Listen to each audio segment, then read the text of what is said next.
நம்ம அரசியலுக்கு வர்றதுக்கு முன்னாடி அட இவரெல்லாம் வரமாட்டாரியா, அவரே வரல, இவரே வரல, இவருங்க வர போறாரு அப்படின்ட்டு நிறைய பேர் ஜோஷியம் சொன்னாங்க. அப்புறம் நம்ம கட்சியினுடைய பேர் அறிவிச்சதுக்கு அப்புறம் பேரு தானே அறிவிச்சிருக்கிறாரு, மக்கள் கிட்ட பேர் வாங்கணும்ல, அதெல்லாம் முடியாதுன்னாங்க. அப்புறம் ரொம்ப முக்கியமா மாநாடுலாம் எவ்வளோ பெரிய விஷயம், அதெல்லாம் இவர் ஒத்தால எப்படி பண்ண முடியும், சும்மா பக்கத்தில் புஷியானதை வச்சுக்கிட்டு மாநாட்டில் எப்படி நடத்தி காட்ட முடியும், அதெல்லாம் அவங்களால முடியாது. அப்புறம் மழை பெஞ்சு எல்லாத்தையும் எடுத்துரும், ஏன் என் கூட இருக்கிறவங்களே கூட தான் சொன்னாங்க. அதுக்கப்புறம் என்ன நடந்துச்சுன்னு உங்க எல்லாருக்குமே தெரியும். இப்போ புதுசாக ஒன்று சொல்ல ஆரம்பிச்சிருக்கிறாங்க.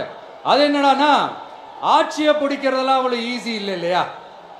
இப்போ அதெல்லாம் விட்டாங்க, இப்போ இங்கே வந்துட்டாங்க. இவர் நேராக ஷூட்டிங்லேருந்து வருவாராம், வந்து ஆட்சியை பிடிப்பாராம். அது எப்படி இவராலே முடியும், அவராலே முடியல, இவராலே முடியல, அவருக்கு அத்தனை வருஷம் ஆச்சு, இவராலே எப்படி முடியும்ட்டு ஒரு பக்கம். இன்னொரு பக்கம் கூட்டம்லாம் ஓகே தான், அது எப்படி ஓட்டா மாறும் அப்படின்றது இன்னொரு பக்கம். இப்படி கதை, திரைக்கதை, வசனம், இயக்கம், பாடல்கள்,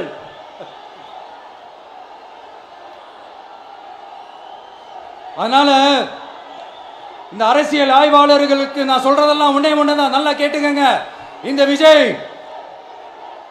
ஏதோ இந்த பல லட்சம் பேர் கூடுற கூட்டத்தில் மட்டுமே இருக்கிறாரு அப்படின்னு மட்டும் தப்பு கணக்கு போட்டாதீங்க.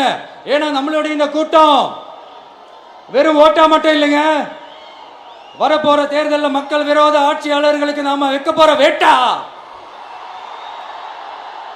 நம்மளை கோட்டைக்கு அனுப்ப போற ரூட்டா